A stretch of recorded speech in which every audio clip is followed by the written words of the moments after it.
It's only Ipswich, don't get too excited. That's what I keep on hearing. It's only Ipswich. Yeah, the same Ipswich that drew 2-2 against Aston Villa last week and actually looked the better team. The same Ipswich that went to Brighton and got a 0-0 draw. The same Brighton who today beat Tottenham after Tottenham were 2-0 up at half time. That was funny, wasn't it? That was funny. Yeah, I mean, look, Ipswich are no mugs. They're not. But I do get it. We are going to be facing much better teams at the London Stadium this season. We will be, but I don't think that Ipswich are the worst team that we will face at the London Stadium this season. I don't know. Ipswich weren't at their best yesterday. They weren't, but we still had to put in a performance. Because if we put in the performance that we put in against Chelsea against Ipswich, then it could have been a very, very different game. But we didn't.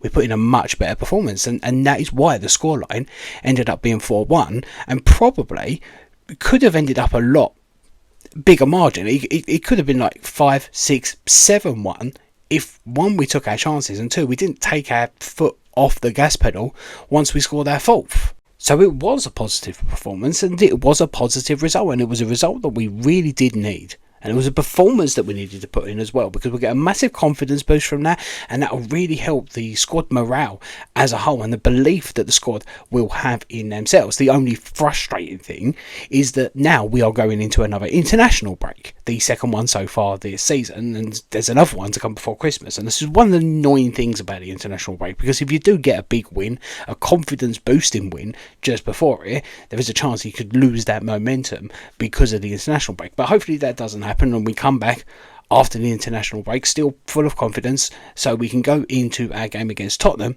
with that confidence, and hopefully we can put in a really good performance in that game too. And hopefully we see more of the positive things that we saw in this game in that game too. I mean, there was a lot of positives.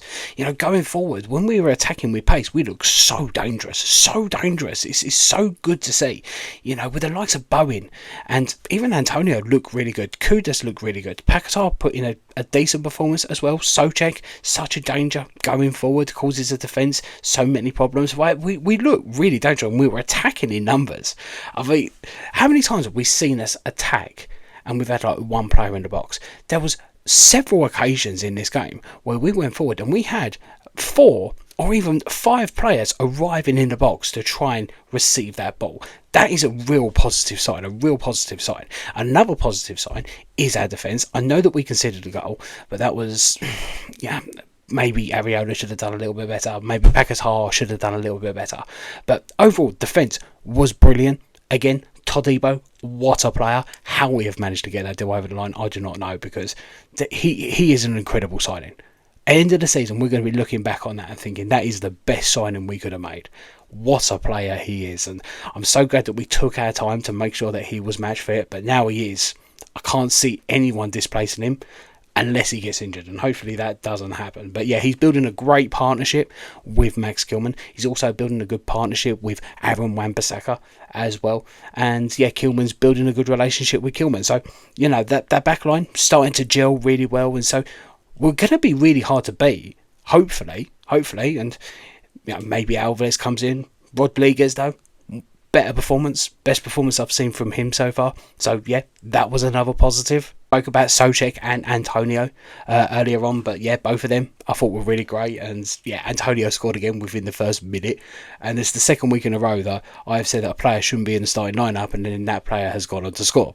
It happened last week with Souček, and this week has happened with Antonio. I don't mind being proven wrong. I don't. So yeah, thank you very much, Antonio, for your continued service to West Ham United. Absolutely love you. Can we see more performances like that though, please? Because I do think he was absolutely brilliant in this game. Other positives in the game, I thought Bowen was absolutely superb. A goal, should have got 2 assists. I think he's only been given 1. I think the assist for Paquetá's goal has gone to Antonio because he got a touch, but for me, Bowen should have got that one. But it was great to see Kudus get on the score sheet, first Premier League goal of the season, and yeah, he looked like he had a point to prove, and didn't look like what happened last week impacted him whatsoever in a negative way. It looks like it's all been positive, because I did think he put in a really, really great performance. So that was really, really good to see. It was good to see Guilherme get a little run on as well.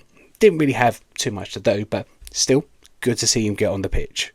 And it was our first win at the London Stadium in the Premier League this season, which is what we needed. And now we are up to 8 points. We're moved up to 12. in the Premier League. We're on the same amount of points as Manchester United. We're only 2 points behind Tottenham. So is our start to the season that terrible? Oh, it definitely could have been better. Definitely could have been. But it's not the worst in the world. All right? We're not Crystal Palace, who haven't won this season. We're not a Wolves, who are sitting bottom of the league. Right? Apparently, they've got better managers than us. Gary O'Neill, Oliver Glasner. How are they doing so far this season? Not brilliant, are they? No, so look, things are not all doom and gloom. Yes, it was Ipswich. We got a win. Right, the real test will be after the international break when we go to Tottenham, and then we got Manchester United. We've got 2 very difficult games. So what we want to see is we want to see similar performances in those games to what we saw yesterday, and hopefully we can pick up something in those 2 games as well. And if they do, then I think we can say that we have turned a corner and the team is starting to gel. I do think we are. It did look that way against Ipswich. Right? Things are starting to come together. We are starting to look like more of a team that is working together and playing for each other, which is a really good sign. But yeah, this is only the first step.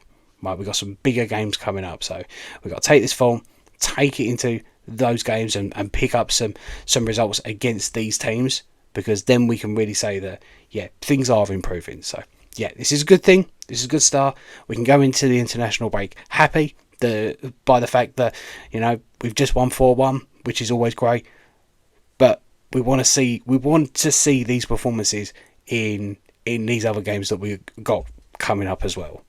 I've been a happy hammer this weekend, and hopefully you have as well. I shall be live on Tuesday for Alex's TikTok takeover over on the main West Ham Network channel, and I was going to go live on Thursday, but I didn't get a chance. I'm going to try and go live this Thursday as well. I want to try and get a chat going with another West Ham United fan, so yeah, keep an eye out for that. Anyway, thank you very much for joining me over here on the West Ham Network Extra channel. I hope you are all having a really good evening.